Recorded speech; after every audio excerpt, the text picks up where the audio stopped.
Yang suka ngerasa takut berharap, takut gagal, insecure mulu, takut hidup nggak sesuai ekspektasi, coba simak kisah inspiratif anak miskin yang otaknya jenius satu ini. Anak miskin satu ini tuh sebenarnya punya kemampuan, sebenarnya pinter, tapi dia malah milih jadi tukang pel dan kuli bangunan di hidup ini. Padahal otaknya bisa ngalahin profesor terbaik di dunia. Masalahnya bukan dia nggak bisa sukses, masalahnya dia nggak berani mencoba dan belum selesai sama masa lalunya. Jadi dia nggak tahu sebenarnya dia mau apa sih di hidup ini.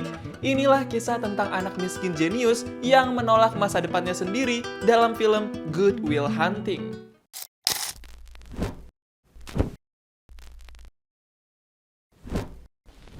Di kampus besar ternama di dunia, Massachusetts Institute of Technology alias MIT, ada seorang cleaning service yang umurnya masih muda banget.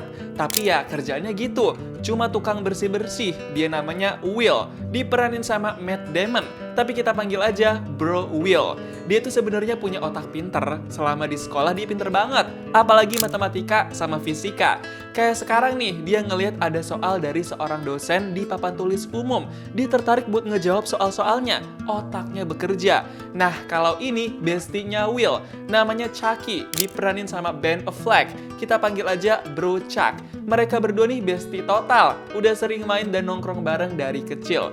Besoknya pas bersih-bersih kampus, Bro Will diam-diam ngisi jawaban pertanyaan di papan tulis umum itu. Dia gregetan karena belum ada yang jawab, tapi dia juga nggak mau ada yang tahu. Orang pinter emang gini nih. Besoknya si dosen alias Prof Lambu ngeliat papan tulis umumnya udah diisi jawaban. Dia shock, jawaban itu benar semua. Dia nanya ke orang sekitar tapi nggak ada yang tahu siapa yang ngejawab itu. Besoknya di kelas, Prof Lambu nanya siapa yang ngejawab pertanyaan di papan tulis umum. Mystery math magician. So without further ado, come forward to Silent Road and receive thy prize. Tapi tetap gak ada yang ngaku, padahal dia mau kasih hadiah. Ya iyalah, yang ngejawab kan si Bro Will. Besoknya Prof Lambu ngelihat Bro Will lagi coret-coret jawaban dari pertanyaan baru di papan tulis umum. Dia samperin deh tuh Bro Will. Tapi si Bro Will malah kabur dan ngehindar dari Prof Lambu. Pas ngelihat jawaban Bro Will, Prof Lambu shock. Jawabannya lagi-lagi bener. Tapi Bro Will-nya malah nggak mau disamperin nih. Pulang kerja, Bro Will ke tempat nongkrong anak-anak kampus Harvard. Di situ dia kenalan sama cewek namanya Skylar. Tapi kita panggil aja Mbak Ski. Mereka tukeran nomor HP dah tuh. Baru ketemu, udah naksir nih kayaknya. Besoknya tiba-tiba Bro Will dipanggil sebagai tersangka di persidangan karena terlibat kasus baku hantam di jalanan. Wah, ternyata Bro Will nih anaknya bermasalah ya. Dan yang bikin shock, Bro Will harus dipenjara karena kasus yang pernah dia perbuat di jalanan. Di penjara dia disamperin sama Prof Lambu. Prof Lambu to the point bilang akan bebasin dia dengan syarat Bro Will harus ketemu seminggu sekali sama dia dan seminggu sekali sama terapis alias profesional di kesehatan mental. Awalnya Bro Will nolak, tapi akhirnya dia mau juga ngikutin kemauan Prof Lambu. Alright, I'll do the math, but I'm not gonna meet with any fucking therapist. It's better than spending that time in jail. Besoknya Bro Will langsung ditantang ngerjain soal matematika sama Prof Lambu. Bro Will bener-bener jago banget. Kok bisa ya? Nggak kuliah tapi sejago itu. Prof Lambu sampai kesenengan tuh. Besoknya Bro Will dapat sesi konsul sama terapis. Tapi yang ada Bro Will malah ngajak debat dan bikin pusing terapisnya. Sampai-sampai si terapis langsung nyerah dan gak mau ketemu Bro Will lagi. Prof Lambu sampai shock tuh. Besoknya lagi Bro Will ditemuin sama terapis kedua. Tapi Bro Will malah ngebercandain dan gak serius. Dia pura-pura kehipnotis. Kocak emang nih orang. Bro Will bilang kalau dia gak perlu ketemu terapis. I don't need therapy. That's enough, get out. Prof Lambu sampai kesel tuh sama Bro Will. Akhirnya Prof Lambu temuin temen lamanya, dia namanya Pak Sen, dosen psikologi di kampus lain. Sebenarnya Prof Lambu udah lama gak ketemu Pak Sen, tapi dibela-belain tuh. Prof Lambu ceritain soal kondisi Bro Will, dan dia minta Pak Sen buat ngedeketin Bro Will supaya bisa tahu apa masalah mental yang ada. Karena Prof Lambu menilai latar belakang Pak Sen sama Bro Will ada kemiripan. Besoknya Bro Will ditemuin sama Pak Sen. Awalnya mereka ngobrol-ngobrol santai kayak bukan terapi sama pasiennya. Saking ngobrolnya ngalor ngidul, tiba-tiba Bro Will jadi bisa nyinggung masalah personal Pak Sen sama istrinya. Pak Sen lama-lama jadi tersinggung dan mau baku hantam sama Bro Will. Tapi Pak Sen masih bisa nandiri nih. Bro Will keluar, Pak Sen tertegun. Tapi pas ditanya sama Prof Lambu, ternyata Pak Sen masih mau ketemu Bro Will. Wah, ada apa nih? I'll understand if you don't want me to. Yeah, stay. Malamnya Bro Will ngedate sama Mbak Ski. Mereka kelihatan asik banget dan romantis pas ngedate. Bro Will bilang dia jarang-jarang ngedate sama orang. Besoknya, sesi pertemuan Bro Will sama Pak Sen bukan di ruangan lagi, tapi di taman tepi danau. Pak Sen bilang kalau dia kepikiran soal omongan Bro Will yang nyinggung masalah personal sama istrinya.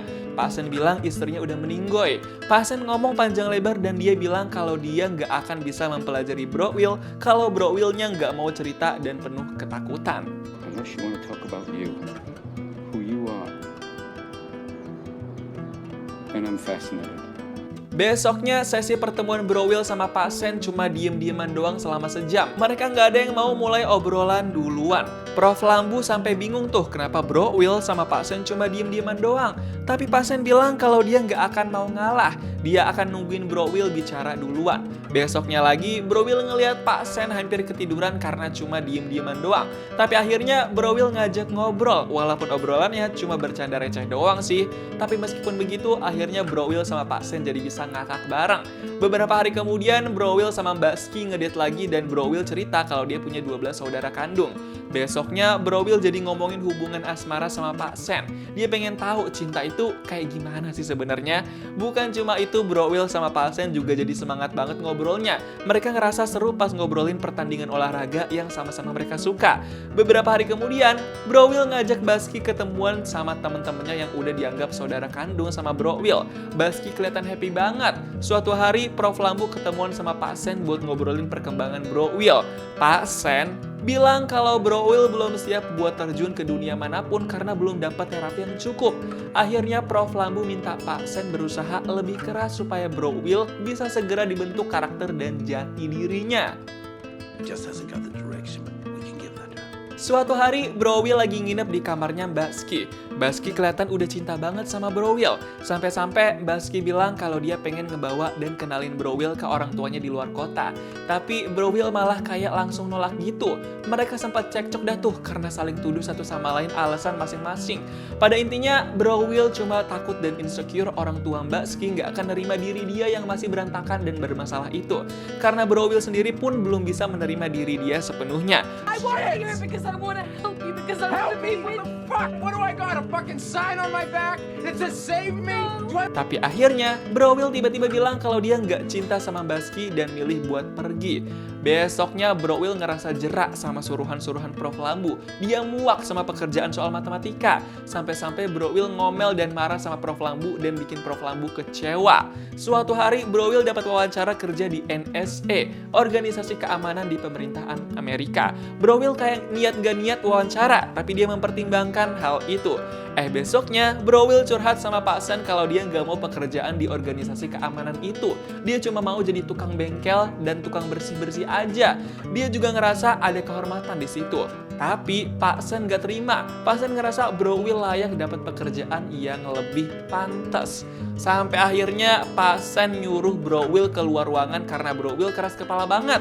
Bro Will nggak mau ngejawab sebenarnya apa yang dia pengen lakuin di hidup ini.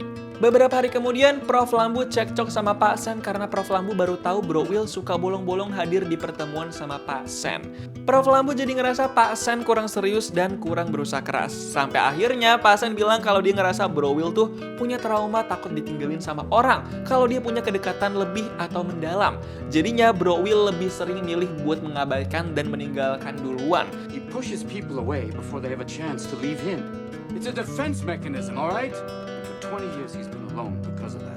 Gara-gara itu makanya Pak Sen minta buat pelan-pelan berproses sama Bro Will. Tapi Prof Lambu tetap maunya cepet-cepet. Di tengah perdebatan besar Pak Sen sama Prof Lambu itu, tiba-tiba Bro Will datang dan dengar sedikit perbincangan mereka. Akhirnya Prof Lambu keluar ruangan dan mempersilahkan Bro Will buat masuk dan jalanin sesi pertemuan sama Pak Sen. Pas masuk, Pak Sen bilang kalau dia baca berkas soal Bro Will yang ternyata korban perlakuan buruk dari ayahnya sejak kecil. Dan Pak Sen juga punya pengalaman hidup yang sama. Dan disitulah Bro Will punya trauma takut ditinggalin sama orang terdekatnya karena dia ngerasa selama ini dia yang salah. Pak Sen coba yakinin Bro Will kalau dia tuh nggak salah. Dia nggak salah. Sampai akhirnya Bro Will nangis ambyar dan peluk Pak Sen.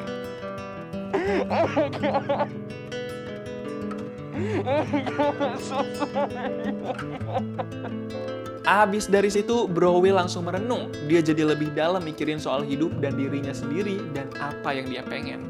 Beberapa hari kemudian, akhirnya Bro Will datengin kantor perusahaan organisasi keamanan yang pernah wawancarain dia. Dan dia bersedia buat ambil pekerjaan itu. Bro Will kabarin soal penerimaan kerja itu ke Pak Sam. Pak Sam kasih ucapan selamat buat Bro Will. Dan di tengah-tengah obrolan itu, Bro Will bilang kalau dia berharap masih bisa ketemu dan berhubungan sama Pak Sam. Bro Will kelihatan udah nyaman banget. So, you know, I hope we keep in touch. Me too. I'll be traveling around a bit. I've got an answering machine at the college I'll be checking in with. Pak Sam gak lupa kasih nomor HP dia ke Bro Will dan mereka berpelukan sebagai tanda buat perpisahan dan fokus ke kehidupan masing-masing selanjutnya. Sebelum pergi, Bro Will kasih secari kertas berisikan surat buat Pak Sam. Bro Will ngerasa keputusan yang bakal diambil ini udah tepat. Pas surat itu dibuka, Bro Will bilang kalau dia cancel tawaran pekerjaan yang mau diambil. Bro Will lebih pilih nyamperin Mbak Ski di luar kota. Itu pilihan Bro Will. Dia sekarang udah berdamai dan gak takut buat punya hubungan dekat dan spesial sama orang lain. Dia punya pilihannya sendiri. Bro Will bukan gagal, dia bukan malas, dia bukan sombong. Dia hanya takut karena punya pengalaman masa lalu yang ngebentuk dirinya jadi kayak begitu. Film ini mengajarkan kita satu hal penting. Kadang musuh terbesar kita bukan dunia, tapi diri kita sendiri. Kalau kamu punya potensi, tapi takut melangkah, ingat si Bro Will ini. Karena hidup kita tidak menunggu orang yang sempurna. Hidup menunggu orang yang berani mencoba dan berani memilih serta terima resikonya. Gimana nih pendapat kamu tentang film Good Will Hunting? Coba tulis di kolom komentar dan kasih tahu kamu mau diceritain alur film apa selanjutnya.